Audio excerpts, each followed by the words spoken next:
खेल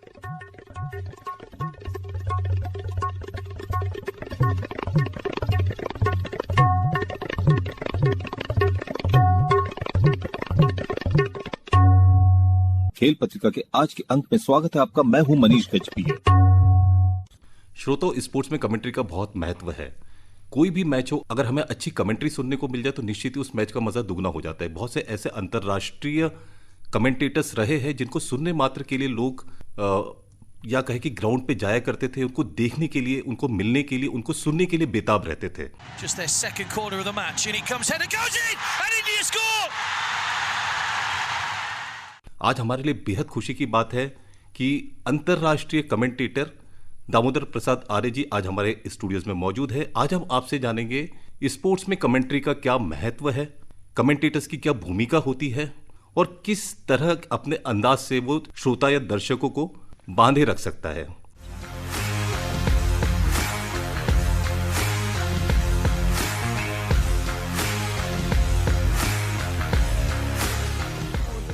दामोदर प्रसाद आर्य जी, बहुत बहुत स्वागत है आपका हमारे कार्यक्रम में।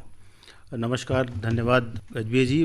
बहुत बहुत मुझे भी बहुत बहुत अच्छा लग रहा है कि स्पेशली कमेंट्री फील्ड के लिए आपने इस आज के दिन को चुना और सब्जेक्ट को चुना। ये मेरे लिए, मेरे ख्याल में लाइफ टाइम में फर्स्ट टाइम ऐसा हो रहा है कि मैं अपना कोई इंटरव्यू दे रहा हूँ। जी जी जी जी। और हमारे लिए भी बेहद खुशी की बात है कि आप हमारे स्टूडियोज में मौजूद है। आपका अनुभव निश्चित ही हम सबके लिए काफ़ी काम आएगा और आप अपने अनुभव जो हमसे शेयर करेंगे और ऐसे बहुत से अनछुए पहलुओं को हम कमेंट्री के इसमें लेंगे जो शायद हमारे श्रोताओं तक अभी तक ना पहुँचे हो। तो दामोदर जी, सबसे पहले हम आपसे जानना चाहेंगे कि आपने अभी तक किन किन खेलों के लिए कमेंट्री की है और आपको कितने वर्षों का अनुभव है? मनीष जी, मैंने जो कमेंट्री स्टार्ट की 1994 से स्टार्ट की, तो अभी 31 साल का एक लंबा सफ़र हो चुका है। लेकिन रेडियो और टीवी पर जो मेरी शुरुआत हुई थी वो 1998 से हुई थी। फर्स्ट टाइम मैंने इंडिया पाकिस्तान वेटरन्स का जो मैच था भोपाल में, उसमें डीडी स्पोर्ट्स के लिए कमेंट्री की थी और तब से ये सफ़र शुरू हुआ जो अभी तक अनवरत जारी है। जी, हम अपने श्रोताओं को बताना चाहेंगे कि आप आकाशवाणी और दूरदर्शन के लिए कमेंट्री कर रहे हैं और आपको लगभग कितने वर्षों का अनुभव है? देखिए, 31 साल का मेरा अनुभव है और उसके साथ साथ मल्टी स्पोर्ट्स में मैं कमेंट्री करता हूँ। क्योंकि रेडियो के लिए आपको अलग अलग जो गेम्स रहते हैं उसमें क्वालिफाई होना पड़ता है, ग्रेडिंग बनती है आपकी, नेशनल ग्रेड, फिर जोनल ग्रेड और लोकल ग्रेड। तो मैं क्रिकेट में नेशनल ग्रेड में हूँ, हॉकी में नेशनल ग्रेड में हूँ, उसके अलावा बास्केटबॉल और बैडमिंटन में मैं जोनल ग्रेड में हूँ और अभी अभी फुटबॉल की जो स्क्रीनिंग हुई उसमें मैं अभी आया हूँ, भी लोकल ग्रेड में। फर्स्ट टाइम ही मैंने दिया था, तो ऐसा करके। और बाकी टीवी की बात करें तो दूरदर्शन के लिए मैंने काफ़ी समय काम किया है। 1998 से ही मैं कंटिन्यू दूरदर्शन के लिए कमेंट्री कर रहा हूँ। तो वहाँ से मैंने काफ़ी ऐसे गेम्स किए हैं जो अलग अलग हैं, जैसे क्रिकेट, फुटबॉल, हॉकी, बैडमिंटन। ऐसे ही मैं बात करूं तो मेरे ख्याल में 15 से 20 गेम्स ऐसे हो चुके हैं। जी जी। और अभी जूडो का भी मैंने किया और एक थांग ता करके नया गेम था, उसमें कमेंट्री की। कैलरी पट करके ऐसे गेम्स है जो हमारे साउथ से आते हैं। तो बहुत से गेम्स में मैंने कमेंट्री की है और ये एक अच्छा एक्सपीरियंस है। और मेरा ऐसा मानना है कि आप जीवन में कुछ ना कुछ हर दिन सीखते रहते हैं। तो एक अलग, जब स्पोर्ट्स में कमेंट्री करते हैं तो उस स्पोर्ट्स के बारे में जानते हैं, उनके प्लेयर्स के बारे में जानते हैं, रूल रेगुलेशन के बारे में जानते हैं, तो वो एक अच्छा एक्सपीरियंस बनता जाता है। और जितना आप यदि ये सोच के कमेंट्री करेंगे कि कुछ सीखना है तो फिर आप मेरे ख्याल में और ग्रो करते जाएंगे और क्रिएटिविटी आपकी उसमें आती जाएगी। अब जैसा आपने बात की, आपने लगभग 19-20 खेलों के लिए कमेंट्री कर चुके हैं। तो अब हम आपसे जानना चाहेंगे, जो नेशनल स्पोर्ट्स होते हैं या इंटरनेशनल स्पोर्ट्स होते हैं, दोनों में से कमेंटेटर किस में ज़्यादा दबाव महसूस करता है या दोनों में क्या फ़र्क है?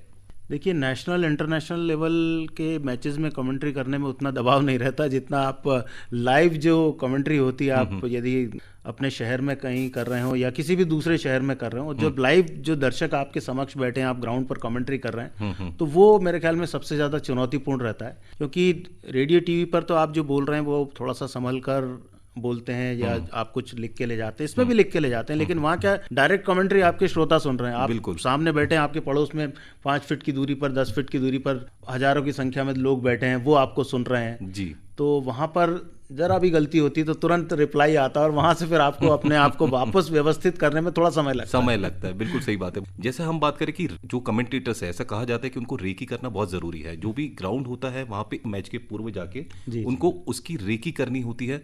तो इसके बारे में आप हमें बताएं, वह कितना ज़्यादा ज़रूरी है एक कमेंटेटर के लिए?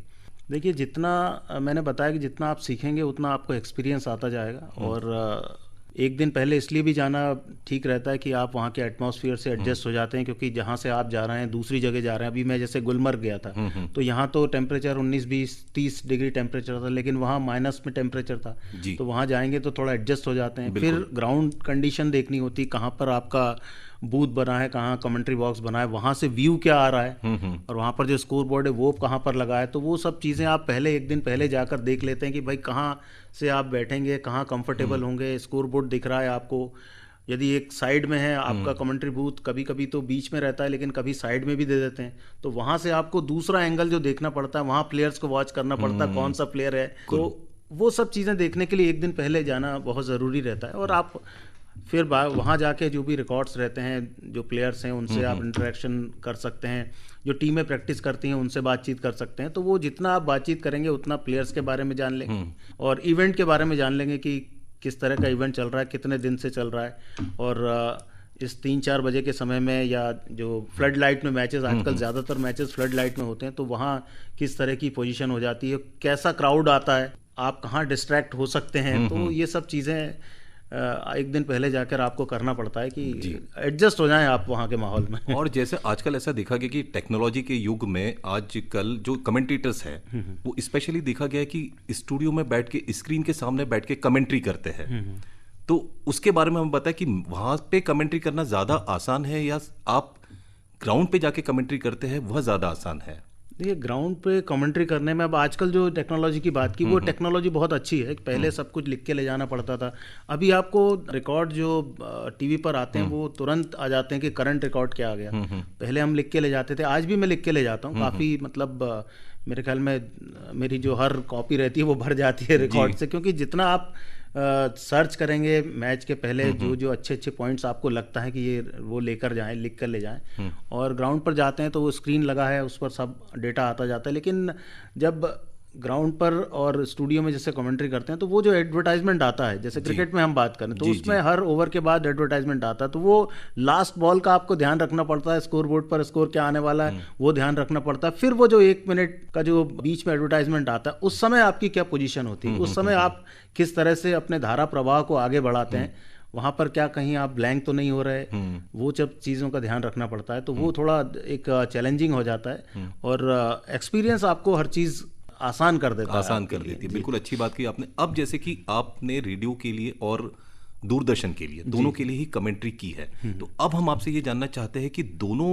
मतलब रेडियो में ज़्यादा चैलेंजेस है या टेलीविज़न में ज़्यादा चैलेंजेस है? एज ए कमेंटेटर के तौर पे आप क्या कहेंगे? मेरा ऐसा मानना है कि रेडियो में ज़्यादा चैलेंजिंग है, क्योंकि जो मैंने सुना है या जो मैंने पढ़ा है वो यही है कि रेडियो कमेंट्री में आप उन लोगों को वो परिदृश्य दिखाना चाहते हैं जो आंखों से देख नहीं पाते। बिल्कुल। एक व्यक्ति है, आप उसे मैच का हाल सुना रहे हैं तो उसे लगना चाहिए कि वो ग्राउंड पर बैठा हुआ है, भले ही उसकी आंखें नहीं हैं, लेकिन वो पूरा दृश्य आप क्रिएट करते हैं। तो वो मुझे लगता है कि वो सबसे अच्छा रहता है। और जो हमारे जो पास्ट में जो 1960s से जो कमेंट्री हमारे देश में हुई है, वो हम सभी को उन्होंने वही दिखाया। हम कान पर रेडियो सेट लगाकर कमेंट्री सुनते थे, लेकिन आंख बंद करके बैठे हैं या कहीं लेटे हुए हैं तो हमको ऐसा लगता था कि हम ग्राउंड में बैठे हैं। तो वो उनकी स्पेशलिटी थी, वो उन्होंने काम जो किया है वो आज हम लोग भी आगे बढ़ा रहे हैं, थोड़ा थोड़ा योगदान हम लोग का भी है। लेकिन मैं उन लोगों को बहुत ज़्यादा आगे मानता हूं जिन्होंने कमेंट्री की शुरुआत की थी, और हमारे देश में जो रेडियो ने जिस तरह से कमेंट्री को एक नया स्वरूप दिया है वो बहुत इम्पॉर्टेंट है। और दूरदर्शन की बात करें तो टेलीविज़न पर आपको दिख रहा है कौन सा प्लेयर है क्या है, लेकिन रेडियो पर जब आपको कमेंट्री करनी होती है तो फिर वो ग्राउंड पर कौन सा प्लेयर कहाँ खड़ा है वो आपको अपने ध्यान में रखना पड़ता है कि कहाँ से फील्ड चेंज हुई। मैं स्पेशली क्रिकेट की बात कर रहा हूँ, यदि हॉकी में भी है तो कौन सा प्लेयर चेंज हुआ तो वो आपको ध्यान रखना पड़ता है कि ये फलां प्लेयर चेंज होकर आ गया है। अब आजकल तो खैर बड़े बड़े जो स्टेडियम्स हैं वहाँ पर पता लग जाता है कि ये प्लेयर चेंज हुआ, इतना मिनट बचा है, इतना नहीं बचा। तो पहले हम ये सब स्टॉप वॉच लेकर चलते थे कि इतने बजे मैच स्टार्ट हुआ, अब इतने बजे हाफ टाइम होगा या फर्स्ट क्वार्टर होगा हॉकी में। तो अलग अलग गेम्स में इस तरह की जो बातें रहती हैं वो आपको एक तरह से चैलेंज भी देती हैं, और जब आप किसी चैलेंज के साथ जाएंगे तो फिर आपको अच्छा लगेगा कि हाँ भाई कोई काम हमने किया है जिसमें हमें चैलेंज मिला है। अब जो हम आपसे जानना चाहेंगे कि खेलों में कमेंट्री का क्या महत्व है? अगर हम एज ए स्पोर्ट्स की बात करें तो क्या हम उसको स्पोर्ट्स और कमेंट्री को दोनों को अलग कर सकते हैं?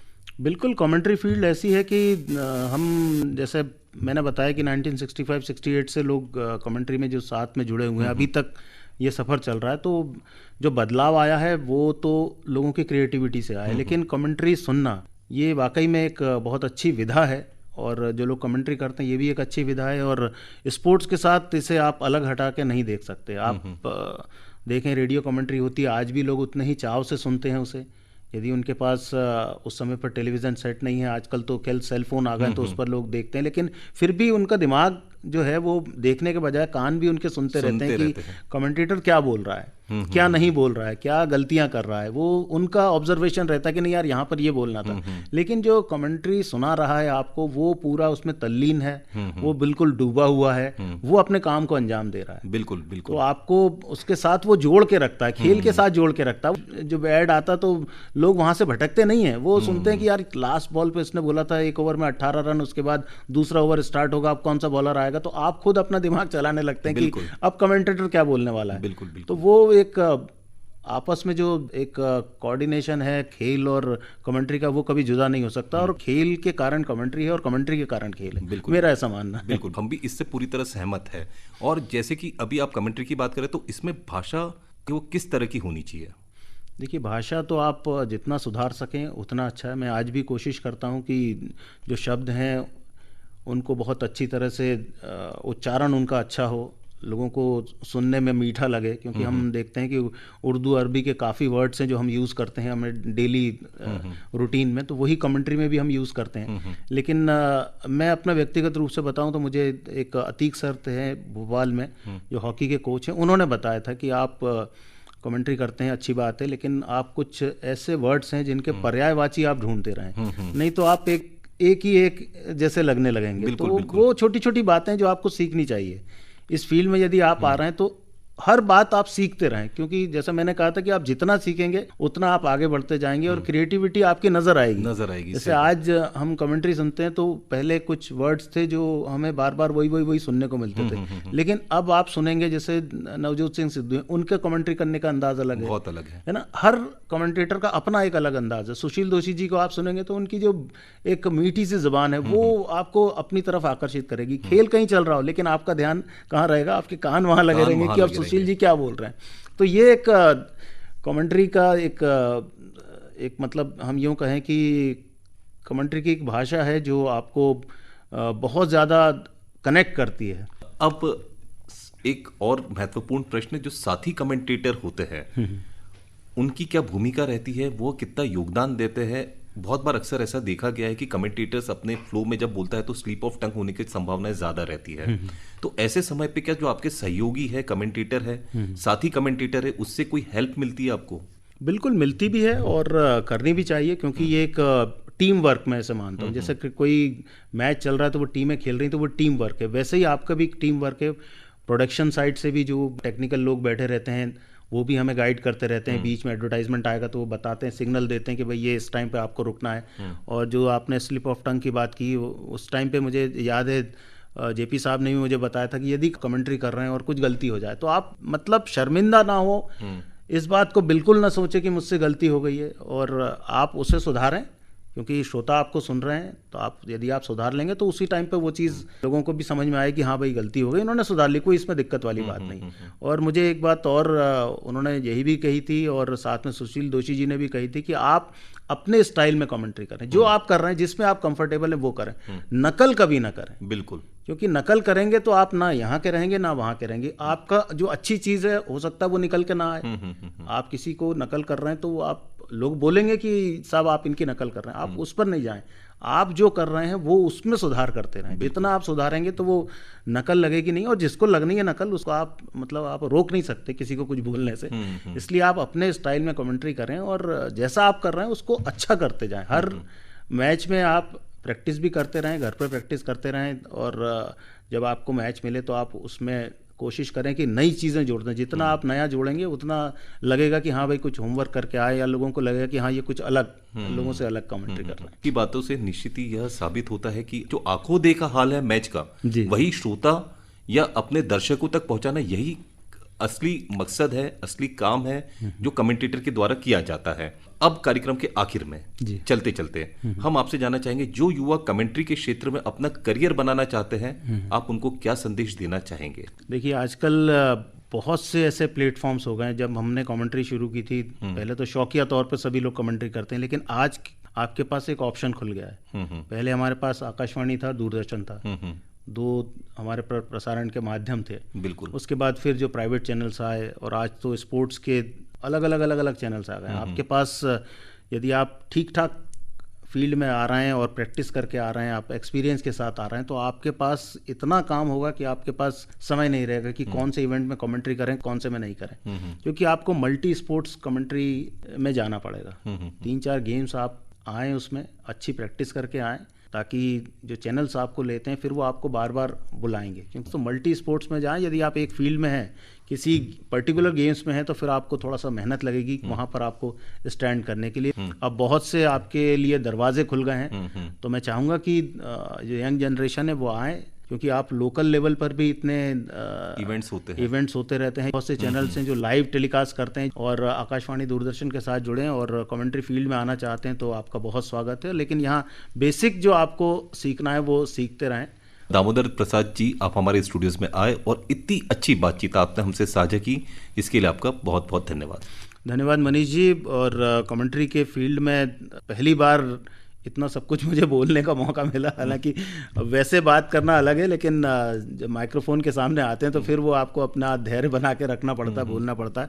मुझे बहुत अच्छा लगा कि ऐसा आपने एक इनिशिएटिव लिया कि जो स्पोर्ट्स से जुड़े हुए लोग हैं, अलग अलग फील्ड में जो काम करते हैं, जैसे अंपायर्स हुए या हमारे जो टेक्निकल कमेटी के मेंबर्स हैं, जो ग्राउंड स्टाफ के मेंबर्स हैं, इनका भी बहुत रोल रहता है। केवल प्लेयर्स और कमेंटेटर का ही नहीं रहता, बहुत पूरी एक टीम रहती है जो काम करने के लिए। तो बहुत बहुत धन्यवाद मनीष जी, मुझे आमंत्रित करने के लिए। आर्य जी, आपने जो अनुभव हमसे साझा की, आकाशवाणी के श्रोताओं से साझा किए, निश्चित ही आपके अनुभव से उन्हें बहुत कुछ सीखने को मिलेगा। और आपने जो कमेंट्री की हमें बारीकियां बताई, उससे निश्चित ही एक जो बहुत से अनछुए पहलू थे उसको आज हमने छूने का प्रयास किया। आप हमारे स्टूडियोज में आए और इतनी अच्छी बात आपने हमसे साझा की, उसके लिए आपका बहुत बहुत धन्यवाद। धन्यवाद मनीष जी। इसी के साथ खेल पत्रिका के आज के अंक से हमें इजाजत दीजिए। अगले अंक में आपसे पुनः भेंट होगी। नमस्कार।